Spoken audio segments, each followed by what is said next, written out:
Troisième et dernière vidéo sur la notion de coloration, et comme promis, l'algorithme de Welch-Powell.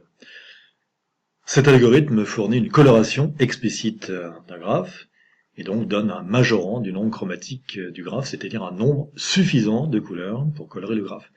Pas forcément un nombre nécessaire, on peut peut-être se débrouiller avec moins de couleurs que ce que donne le nombre de couleurs donné par l'algorithme de Welch-Powell. Voici le graphe sur lequel nous allons travailler, donc dans cet exemple 1, voici l'algorithme en langage naturel. Première instruction, je range les sommets du graphe dans l'ordre décroissant des degrés. Donc c'est ce que j'ai fait ici. J'ai commencé par les sommets B et C, de degré 4, ensuite D et F, de degré 2, et finalement AG, de degré 1.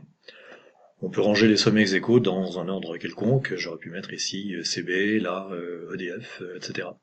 Ensuite, je rentre dans une boucle tant que tous les sommets ne sont pas colorés. Effectivement, c'est bien le cas puisque je démarre ma coloration, donc aucun sommet n'est coloré. Considérer une couleur K différente des couleurs déjà utilisées. Je n'ai pas utilisé de couleur, donc je peux prendre pour K n'importe quelle couleur. Je vais prendre le rouge par exemple. Ensuite, considérer le premier sommet non encore coloré, dans l'ordre décroissant des degrés. C'est évidemment le sommet grand B, puisque je n'ai pas encore coloré de sommet. Et lui affecter la couleur K, c'est-à-dire la couleur rouge. Ensuite, considérer chacun des autres sommets non colorés dans l'ordre décroissant des degrés. Donc je vais d'abord considérer le sommet C. Est-ce que le sommet C est adjacent à un sommet déjà coloré en rouge? La réponse est oui, puisqu'il est adjacent à B. Donc je ne lui affecte aucune couleur. Ensuite, je passe au sommet grand D. Est-ce que grand D est adjacent à un sommet déjà coloré en rouge? Réponse non. Donc je peux affecter à D la couleur rouge. Je passe au sommet grand E. Est-ce que grand E est adjacent à un sommet rouge? Réponse oui, puisqu'il est adjacent à D. Donc je ne lui affecte aucune couleur. Je passe au sommet grand F. Est-ce que grand F est adjacent à un sommet rouge? Réponse oui, puisqu'il est adjacent à B, donc je ne lui affecte aucune couleur. Je passe à A. A est-il adjacent à un sommet rouge? Oui, donc pas de couleur. Et finalement G, adjacent à un sommet rouge, donc pas de couleur. Est-ce que mon graphe est entièrement coloré? Non, donc je rentre de nouveau dans ma boucle tant que. Premièrement, je considère une couleur K différente des couleurs déjà utilisées. Pour l'instant, je n'ai utilisé que la couleur rouge, donc je vais prendre pour K une couleur différente du rouge, le vert par exemple. Et j'indique par ces croix le fait que les sommets grand B et grand D ont déjà été colorés. Ensuite, je vais considérer le premier sommet non encore coloré, donc c'est le sommet grand C, dans l'ordre décroissant des degrés, et je lui affecte la couleur K, c'est-à-dire la couleur verte. Ensuite, je considère chacun des autres sommets non colorés dans l'ordre décroissant des degrés. Donc je vais considérer le premier sommet non coloré, c'est-à-dire grand E. Est-ce que grand E est adjacent à un sommet déjà coloré en K, c'est-à-dire en vert? La réponse est oui, donc je ne lui affecte aucune couleur. Je passe au sommet grand F. Est-ce que grand F est adjacent à un sommet déjà coloré en K, c'est-à-dire en vert? Réponse oui, donc je ne lui affecte aucune couleur. Je passe à grand A. Est-ce que grand A est adjacent à un sommet déjà coloré en vert? Réponse non, donc je peux le colorer en vert. Enfin, je passe à grand G. Est-ce que grand G est adjacent à un sommet vert? Réponse non, donc je peux le colorer en vert. Est-ce que mon graphe est entièrement coloré? Réponse non, donc je rentre de nouveau dans ma boucle tant que. Première procédure, je considère une couleur K différente des couleurs déjà utilisées. J'ai utilisé le rouge, le vert, donc je vais choisir pour K une troisième couleur, par exemple le bleu. Et j'indique par ces croix que les sommets correspondants ont déjà été colorés. Ensuite, je considère le premier sommet non encore coloré, dans l'ordre décroissant des degrés, et je lui affecte la couleur K, c'est-à-dire la couleur bleue. Il s'agit ici du sommet grand E. Ensuite, je vais considérer chacun des autres sommets non colorés, en fait il n'y en a plus qu'un seul, c'est grand F, dans l'ordre décroissant des degrés, et je me pose la question, est-ce qu'il est adjacent à un sommet déjà coloré en K, c'est-à-dire en bleu? Réponse non, donc je peux lui attribuer la couleur bleue. Donc maintenant mon graphe est entièrement coloré, l'algorithme est terminé.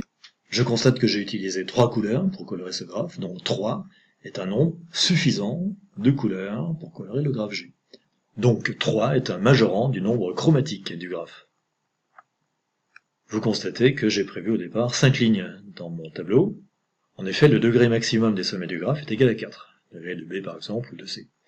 Donc, d'après le théorème des Dmax plus une couleur, eh bien il suffit de 4 plus 1 égale 5 couleurs pour colorer le graphe.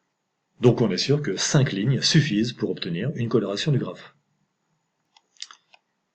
Remarque, dans le graphe que nous venons de colorer, l'ordre d'un sous-graphe complet d'ordre maximum est égal à 3. Par exemple, le sous-graphe BCF d'ordre 3 est complet et vous constatez qu'il n'y a pas de sous-graphe d'ordre 4. Donc, d'après le théorème du sous-graphe complet d'ordre maximum, eh bien 3 est un minorant du nombre chromatique. D'autre part, on vient de démontrer que 3 est aussi un majorant du nombre chromatique. Par conséquent, le nombre chromatique du graphe est égal à 3. 3 est le nombre nécessaire et suffisant de couleurs pour colorer le graphe. Exemple suivant, voici le graphe sur lequel nous allons travailler. Je vais rappeler ici l'algorithme de Welch-Powell. Bon, je vais aller un petit peu plus vite que tout à l'heure, donc je ne vais pas créer le tableau ligne par ligne, je vais simplement commenter le tableau tout rempli. Donc première chose à faire, ranger les sommets dans l'ordre décroissant des degrés. Bon, c'est ce que j'ai fait ici. Ensuite, je choisis une première couleur, le rouge par exemple, et je colore le premier sommet du tableau, donc le sommet rangé. Ensuite, je passe en revue les autres sommets du tableau, dans l'ordre décroissant des degrés, et pour chacun, je pose la question, est-ce que je peux le colorer en rouge? Réponse non ici, pour A, non, non, non, non, non pour C, et finalement, oui pour D. Le sommet grand D n'étant pas adjacent, et c'est le seul d'ailleurs, n'étant pas adjacent au sommet rangé. Ensuite, mon graphe n'étant pas totalement coloré, eh bien je choisis une deuxième couleur, et j'attribue au premier sommet non coloré la couleur verte, la couleur que j'ai choisie ici, la deuxième couleur.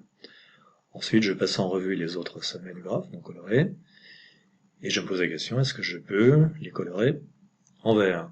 Donc F, non, A non plus, H non plus. Sommet B, oui, je peux, donc je le fais.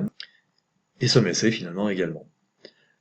Je prends une troisième couleur, parce que mon graphe n'est pas encore totalement coloré. J'attribue au premier sommet non coloré la couleur bleue, donc ici, la troisième couleur que j'ai choisie. Je passe en revue les autres sommets non colorés, il n'y en a plus que 2. Est-ce que je peux colorer A en bleu? Réponse non. H en bleu? Réponse non également. Donc je passe à une quatrième couleur, le gris. J'attribue au premier sommet non coloré, à savoir grand A, la couleur gris. Je pose la question, est-ce que je peux colorer H en gris? Réponse non. Donc mon graphe n'est pas entièrement coloré, je passe à une cinquième couleur, le jaune, et finalement j'attribue à l'unique sommet qui reste, eh bien, la couleur jaune. Donc ça y est, maintenant mon graphe est entièrement coloré, j'ai utilisé 5 couleurs pour colorer ce graphe. Donc 5 est un majorant du nombre chromatique du graphe, il suffit de 5 couleurs pour colorer ce graphe. Remarque, dans ce graphe, l'ordre d'un sous-graphe complet d'ordre maximum est égal à 5. Si vous vous souvenez de la précédente vidéo, nous avons déjà travaillé sur ce graphe, et nous avons remarqué ici un superbe sous-graphe d'ordre 5, sous-graphe complet d'ordre 5, caractérisé par cette étoile, 5 branches, inclus dans un pentagone. Donc ce graphe admet un sous-graphe complet d'ordre 5, là aussi, et vous constatez qu'il n'admet aucun sous-graphe complet d'ordre 6. Donc, d'après le théorème du sous-graphe complet d'ordre maximum, 5 est un minorant du nombre chromatique du graphe. On vient de démontrer que 5 était également un majorant du nombre chromatique. Conclusion, le nombre chromatique est égal à 5. 5 est le nombre nécessaire et suffisant de couleurs pour colorer le graphe. Vous constatez qu'au départ, j'ai pris un tableau de 7 lignes. Tout simplement parce que le degré maximum des sommets est égal à 6, c'est le degré de G. Donc, d'après le théorème des Dmax plus une couleur, il suffit de 6 plus 1 égale 7 couleurs pour colorer le graphe. Donc au départ, j'étais sûr qu'en prenant un tableau de 7 lignes, eh bien c'était suffisant pour obtenir une coloration du graphe. Voilà, le chapitre sur la coloration est terminé. Vous constatez que c'est un chapitre un peu long et un peu délicat parfois, il y a des résultats un peu subtils. Donc vous le travaillez bien. Qu'est-ce que vous devez retenir? Eh bien, d'abord les 2 théorèmes clés, bien sûr. Le théorème du sous-graphe complet d'ordre maximal. Ensuite, le théorème de Brooks, dit aussi théorème des Dmax plus 1 couleur. Et finalement, l'algorithme de Welch-Powell. Voilà, bon courage.